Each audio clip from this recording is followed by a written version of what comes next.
باش نطويو هاد الصفحه هادي، حيت بزاف ديال الصفحات كيهضروا على هاد البيلانتي هذا وتيقولوا غير مستحق للمنتخب المغربي. فنشوفوا اللقطه بشكل مبطأ، نشوفوا الفيديو مزيان ونشوفوا واش فعلا فيها بيلانتي ولا ما فيهاش.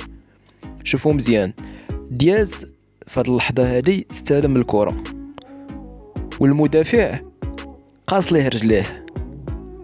ردوا معايا البال، ودياز ما طاحش، دياز ما طاحش. عاود شدو من القميص ديالو، شوفوا اليد في قميص اللاعب زائد عرقله اخرى. شوفوا اليد ديال المدافع جزر القمر، شد دياز من التريكو ديالو جارو. بالله عليكم، بالله عليكم، واش هذه ماشي ضربة جزاء؟